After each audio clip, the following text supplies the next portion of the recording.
Hi అండి. Welcome to mantle express. మనకి పాలకూర అనేది చాలా మంచిది కదండీ!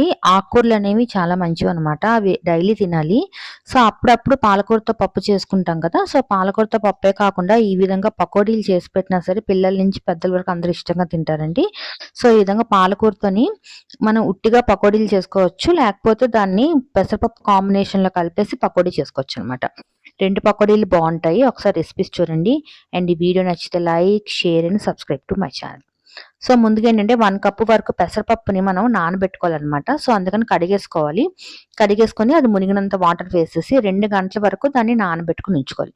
సో, 2 గంటల తర్వాత చూస్తే మనకి పెసరపప్పు బాగా నానిపోయి ఉంటుందనమాట. సో, ఇప్పుడు దీన్ని ఆ పెసరపప్పుని వాటర్ అంతా తీసేసి మిక్సీ జార్‌లో వేసేసుకొని 2 పచ్చిమిర్చి వేసాను. మీకు ఇంకా కారం కావాల్సి ఇంకోటి యాడ్ చేసుకోవచ్చు. సో, ఇప్పుడు దాంట్లో ఎటువంటి వాటర్ యాడ్ చేయాల్సిన అవసరం లేదండి. సో, మరీ గట్టిగా ఉంటే కొంచెం వాటర్ యాడ్ చేయండి. సో, ఇప్పుడు ఆ పేస్ట్ తీసుకొని దాంట్లో 1 కప్పు వరకు పాలకూరని వేసుకోవాలి. బాగా కడిగి వేసుకోండి. ఒక ఆనియన్ వేసుకోవాలి.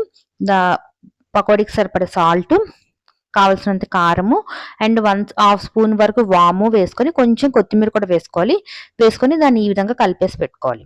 సో, ఇప్పుడు మనం కలిపిన తర్వాత అది మరీ జారిపోయినట్టు రాకూడదు. మరీ గట్టిగా రాకూడదనమాట. మధ్య రకం కన్సిస్టెన్సీలో రావాలి. సో, ఇప్పుడు నూనె బాగా వేడెక్కిన తర్వాత వీటిని చిన్న చిన్న పకోడీలాగా చేత్తోని ఈ విధంగా వేసేసుకుంటే సరిపోతుంది. వీటిని వేసిన వెంటనే తిరగేయొద్దండి. అవి మనకి వాటికి అంటేస్తదనమాట. ఆ మూకుడికి అంటేస్తుందనమాట. సో, అందుకని అవి వేగిన తర్వాత ఆటోమేటిక్‌గా అవే వచ్చేస్తాయి. సో, ఈ విధంగా మొత్తం బాగా వేగిపోయిన తర్వాత కలర్ మారిపోయిన తర్వాత గోల్డెన్ బ్రౌన్ కలర్ వచ్చిన తర్వాత వాటిని తీసేసుకుంటే చాలా బావుంటాయి. చాలా మెత్తగా కూడా వస్తాయండి. అండ్ ఇవి చట్నీ కాంబినేషన్‌లో తిన్నా, నార్మల్‌గా తిన్నా బావుంటాయి. సో, ఇప్పుడు మన రెండో రెసిపీ నేనేం చెప్తున్నానంటే పాలకూరతో పకోడీ అనమాట. దీనికి ఎటువంటి నానబెట్టాల్సిన అవసరం ఏమీ లేదండి. ఏది నానబెట్టక్కర్లేదు. అప్పటికప్పుడు మనం డైరెక్ట్‌గా చేసేసుకోవచ్చనమాట. తక్కువ టైంలో కూడా అయిపోతుంది. ఈజీగా అయిపోతుంది. టేస్ట్ కూడా చాలా బావుంటుంది. దీనికోసం ఏంటంటే అరకప్పు వరకు శనగపిండిని తీసుకోవాలండి. సో, ఈ శనగపిండిలో 2 స్పూన్స్ వరకు బియ్యం పిండి ఉంటుంది కదా! ఆ బియ్యం పిండిని వేసేసి దీనికి సరిపడా సాల్ట్, కొంచెం కారం, ఎంత కారం కావాల్సినంత అంత కారం వేసుకొని హాఫ్ స్పూన్ వరకు జీలకర్రని యాడ్ చేసుకుంటూ, కొంచెం వాటర్ యాడ్ చేసుకుంటూ దీన్ని కలుపుకోవాలండి. ఈ కన్సిస్టెన్సీ ఏంటంటే మరీ పలచగా రాకూడదు, మరీ గట్టిగా రాకూడదనమాట. ఆ విధంగా చూసుకుంటూ వాటర్ జాగ్రత్తగా వేసుకుంటూ కలుపుకోండి. సో, ఇప్పుడు మనం 10 వరకు పాలకూర ఆకుల్ని తీసుకోవాలి. సో, నేను పెద్ద ఆకు కాబట్టి దాన్ని రెండుగా కట్ చేశాను. చిన్న ఆకైతే ఒకటి సరిపోతుంది.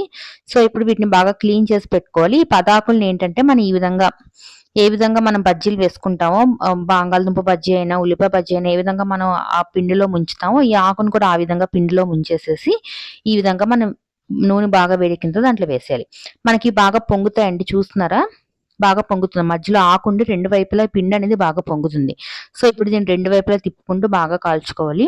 బాగా కాలకపోతే మాత్రం బాగోదండి. శనగపిండి పచ్చి పచ్చిగా తగులుతుందనమాట. సో, అందుకని బాగా కాలిన తర్వాత గోల్డెన్ బ్రౌన్ కలర్ వచ్చిన తర్వాత తీసేస్తే వేడి వేడిగా తింటే చాలా బావుంటాయి. ఈ 2 పకోడీలు ఏంటంటే చాలా ఈజీగా చేసుకోవచ్చు. పాలకూరతోని సులువుగా చేసుకోవచ్చనమాట. ఒక్కొక్కసారి ఆకుకూర ఎక్కువున్నప్పుడు మనకేం చేయాలో అర్థం కాదు. సో, ఈ విధంగా పకోడీలు చేసి పెట్టుకుంటే అందరూ తింటారండి. ఈ వీడియో నచ్చితే లైక్, షేర్ అండ్ సబ్స్క్రైబ్.